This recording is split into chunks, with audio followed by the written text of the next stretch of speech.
So Drake and 21 Savage dropped today. And it already has the internet in a frenzy. Meg the Stallion. First, hold on. What's the name of the Her Loss? I believe it's Her Loss.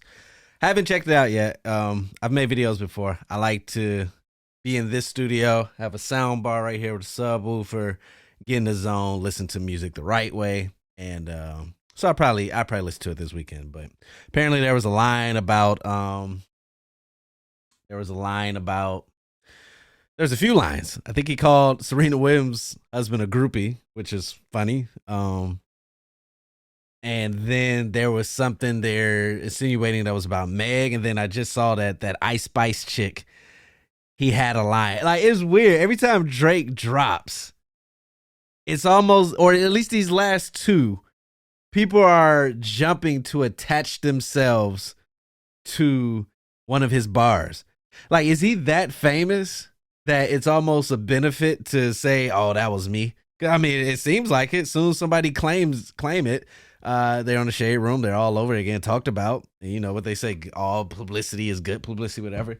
I think it was last year where he was spitting on, he said Ruby Rose two-tone, and then that rapper, they went crazy, made a whole reaction video. Oh, it turned out it wasn't him. That's still one of the cringiest things. If that happened this year, I don't think that happened this year. But if that happened this year, that would be top cringiest thing of this year.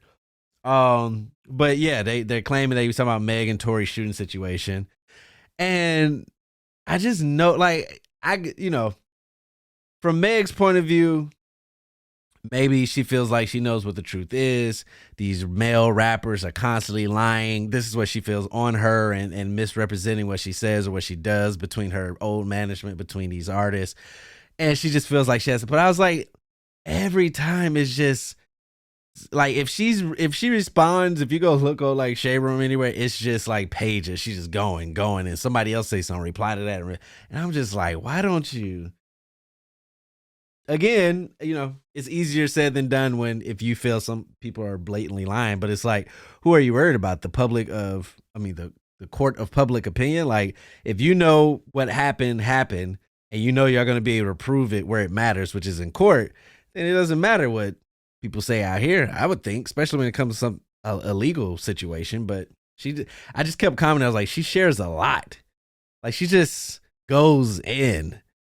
And even with this, like, the album's been out less than 24 hours, and you've been either convinced by the people or you've convinced yourself that was about you. Again, I haven't heard the song, but the reason why I bring all this up was because Wiz posted, I'm going to read his tweet. He said, "Why is everyone in our community so upset? Y'all all got bread and all the shit you ever wished for. Stack up and stay out the way. Nobody else arguing as much as we are about nothing. Shit's stupid." And I've been literally saying this. I always say, when I get in position, when this takes off, the podcast and all my media, and I'm making hundreds of millions of dollars, you're not going to see me arguing with anyone online. You know how Kendrick do? You know how Cole do? How Jay-Z and Beyonce do? They pop up when they want to, but other than that, they're with their spouses, with their families, doing normal, regular stuff. Not normal, regular, but out the way, as Wiz said. Like, and I can't put as much emphasis on, he said nobody else is arguing as much as we are. We don't know that, but I did feel like that. Like, every time you go on, it's Meg and it's Tory and it's beefing and this beef, and then, oh, I thought you was talking to me. Okay, we squashed it. We took a picture and this beef. And who you talking to? Who you talking? And I was thinking, like, bro, when I get to the point where I'm financially stable and sound and making hundreds of millions of dollars, that's gonna be my phrase, because that's what I want. Like, I don't even have that energy now, and I'm not even famous or making all that money. And I just, I went back and forth once on that mermaid video, and I said in a podcast, like, I felt stupid going, like, I told myself I wouldn't, but I see how celebrities get caught. So I mean, once or twice, but just, it's like, I can only imagine you wake up, you have all the money in your bank account, you got family and friends that you can take care of, you have vacations you can take, you have projects you can make, endorsement deals you can go get, branding, and you're here. Anyway, and also, y'all talking about this, that. You're sitting in your mansion with all your dreams, everything we all, all of us coming up, we have this vision of what success looks like. You have it. And then if nobody's getting that, then what? So I just want to set the record straight. Like, anyway, anybody could get it all day, it's like, why? Why? I always joke, like, I'm gonna be on some Adam Sandler vibes, bro. Swear. Because it's not really about the material things for me. Like, I'm not a materialistic person to begin with, but even the little things I've wanted or ever wanted, and for me, I've gotten, whether it's worked for it or paid credit for it and I'm paying it off. However, I got it. And I hit a point this year where it's like I'm almost at the point where I want to give stuff. Like, I just don't value. I already didn't have a high value of stuff. And then the little value I had, I don't really have no more. It's like you start paying attention to other things like health and energy and exploring and traveling and going out and witnessing things and feeling. You want to feel something. You can put all this nice stuff on, but it'll make you feel good. Don't get me wrong. Like, you look good, you feel good, dress good, whatever that quote is, but it's not an experience. It's not, buying the next dunks that come out isn't the same of going to, Yosemite, right? Or going to, seeing the Eiffel or going, seeing things and witnessing things. It's different, I believe. I think so. But yeah, it's like, chill out, bro. All these rich people, and I'm not saying money brings happiness, because that's everyone's argument. Well, just because you got money, I'm not ignorant enough to think that but I'm just saying I would find something to do with the extra amount of money I have. The time spent going back and forth online, the time spent beefing and threatening each other, that's time I would be spending, investing or doing any other, whatever. I'm not trying to say that, it has to be all responsible, not that, but it's just like, dude, that's corny. So I agree with Wiz. And it could be that he smokes a lot of weed, that he's on that type of energy. More people should smoke then, if that's the case. What else do I have? Yeah, I'm going to listen to the 21 album, the 21 and Drake album. I feel like it's going to give me Future and Drake. I don't know if I said this on a podcast, but Future and Drake is one of the best rap collabs ever to me. One of the best, not the best. Just, it's something about the extremities of each person, right? Future is prototypical first ballot Hall of Fame, Atlanta, hood, trap, lean, braids, dreads, tattoos, rapping, fuck your bitch, kill you, selling dope. He's all of that, the epitome of that. But he has that melodic to him, that melodic thing that he does when he sings on or whatever. And that's the connection that gives you Drake, who is pop, super left. Like, he talks that shit, but for the most part, he's pop on, ESPY Awards hosting. He's doing all this other shit. But because he can rap and talk that shit, and he does the melodies, when they get together, for me, one of the best collabs of all time. It's what we would get if, like, J. Cole and Kendrick made an album. I think at this point, a lot of people ain't fucking with J. Cole, but I'm assuming that's what I would think that's what 21 and Drake's album's gonna sound like. But I can't wait to listen. I still need to listen to Kendrick. I still need to listen to Beyonce. These are just the major artists. There's other artists that I listen to that a lot of people may or may not listen to, that they've dropped albums, and I need to listen to them. So I need to catch up on music. I think now towards the end of the year, things kind of slow down. That'd be the time to consume, because at the end of the year, as content creators, we got to give top R&B albums, top rap albums. I'm joking, but I might do that for real though. What else we got? I saw a prankster got a gun pulled on him. Prankster got a gun. I told you I write my notes while I'm on the run. Oh yeah. So there was a video I came across, and it was these pranksters. I guess they were doing a prank where they just get in people's cars, and this could have been staged. I didn't watch the most of it. I didn't watch majority of it, but the guy pulls a gun on them, and their first reaction is, "Oh, there's a camera, bro. There's a camera. You being recorded, bro, chicha." And I've always said that my biggest fear is being in one of these young people's pranks, right? Because whatever success that they get from social media, and the current one is TikTok, is how much they will push the line to get content. Because I see pranks out here. There's some cool pranks, and there's some pranks where where they throw like buckets on people's heads or boxes, and then they put a box on their head, and they're like, bro, I don't want to be part of that prank, right? Because I don't have a gun. But like when I saw that, and for them to think like it's a prank, is like, bro, you can't just come into someone's real life, frame them up, record them, do some goofy shit, and then I ain't getting paid, I ain't getting no shout out, like nothing. Make it worth my while, something. You know what I'm saying? I like those pranks where they be buying groceries and that one dude's like cut your earphones and give you some brand new. Hey, if you go prank me, compensate me at the end. Don't tell me there's a camera. That's gonna piss me off more. Why are you recording me? How long have you been recording me? Did you scout me out? Did you follow me? You know what I'm saying? Like that's like they need these. I want to say these kids, these pranksters need to understand, physical. You got to deal with whatever happened with whoever you're dealing with, right?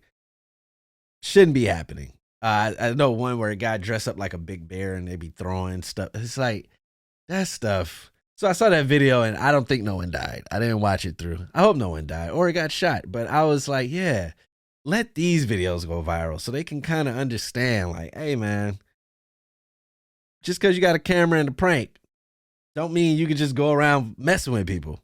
So I was happy to see that video. Damn. Look at me. I'm trying to do like 15, 17 minute shows.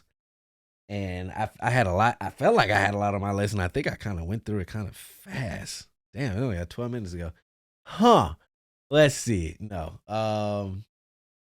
The Kyrie stuff. I haven't really. I'm debating if I want to make a video on it. I mean, to be honest, once you kind of. First off, I'm not even speaking on that situation. Before I even do that, I'll have to do more research. I'll have to, and that's the stuff I'm not following, because now when you turn on ESPN, Kyrie is Kyrie this and Kyrie that, and it's almost like not defending Kyrie at all, right?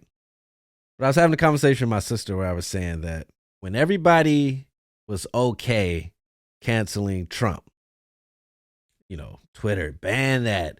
Oh, he can't say that. And I said this. You guys, anybody around me? I said that. I said people need to be careful, because even though we don't agree with what he may be saying or doing, you're still validating, attacking freedom of speech, because he's not saying something we agree with. If you allow this to happen, then you've opened the door of shutting people up or off or banning them when majority don't agree with what they say.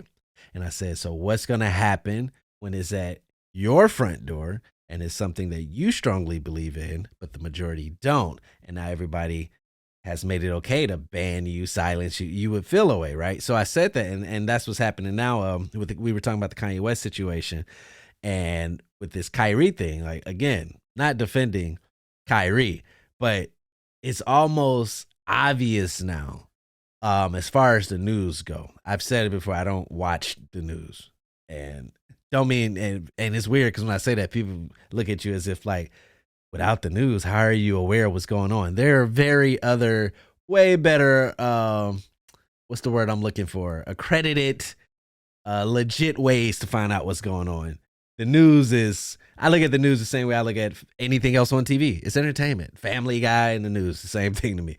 But all of a sudden you just kind of see that whatever he did, he posted that link to that doc that's against Jews. Like, everybody is on the same beat. You ever seen that video when they're doing the weather or the intro and it's like 100 people and they got the same script? Well, I feel like it's the same thing, but now it's attacking Kyrie. Like, they're making up stuff, and I listened to what he said. He apologized in his texts, in his videos. He said he respects. He said everything that would make you think like, hey, I don't think he meant any harm. But they're making it seem, he got suspended without pay, and it's just like, It's like, again, we're not focusing on what happened. Because, again, I haven't watched that doc, and I don't even care to get into the discussion, right? Because a lot of it is assuming he's meaning something or doing something. But just how my morning television, ESPN, and all that stuff I watch while I work has just been hijacked to frame him in a way. And like he'll say something, that's not, And like even analysts that you never seen show emotion on like crazier stuff. All of a sudden they like, and I'm like, wow. Like, damn, this is out of character for you. When did that happen? But it just seems very calculated to where it's like we've allowed it because of the Trump thing. I think that's where it started, or that's where I started paying attention because of the pandemic. I had to sit down, but we've allowed it to be weaponized. And now it's like, hey, who's the next person? Where are we shining is at? You don't like who? What? You think opposite of everyone? Said that would happen. Again, I've learned when I post this stuff on the internet, no one listens for context. People just look at the title or hear one thing, because I've had people try to debate me on stuff I didn't even say in the video I posted. And mind you, most of my videos are 60 seconds to a minute and a half long. They couldn't even watch that and make their argument. So I'm going to say here, I'm not defending any side. I don't even care to do that, because as long as I'm on the outside looking in, I'm never going to know the truth. So there's no point in me going against my friends or people and we fighting each other because we don't know the truth. So I'm just saying, on the grand scheme of things, how our media, like how things that are supposed to be independent and things that are supposed to just give news and truth are very TMZ-ish, very T-ish. Like I expect T-ish from Shade Room, not from CNN, Fox. And again, I'm not new. I understand these news outlets are rigged or whatever the case may be. It's just now when you're watching and seeing the game played, you're not in it arguing. You're on the outside. Hey, y'all don't see what they do. Hey, that's all it is for me now. I was like, y'all don't see how she. But again, you know what I'm saying? It's like, I don't want to say I'm woke, but it's the equivalent of like Matrix when Neo wakes up and everybody else is still, and it kind of feels like that. But we'll see. Thank you for listening. That's been another episode. These starting to go fast. I got to start, not fast. Actually, it went good. I went through my topics fast, assuming that the time would run out. But anyway, WhoGotTheAux.com for full media only episodes if you want to listen on the go. My new YouTube, I told y'all last episode, at WhoGotTheAux. That's it. At WhoGotTheAux on YouTube. You can find me youtube.com/@WhoGotTheAux, or you can find it on YouTube. Full videos, shorts, clips, how-tos, all that good stuff. TikTok, Instagram, Facebook, WhoGotTheAux. Thank you for supporting. Subscribe, hit the bell, follow me if you like. I give it up. If not, appreciate you for coming for this one. Tell somebody else for you lead it though. Till next time, I will see you at the next episode. Peace.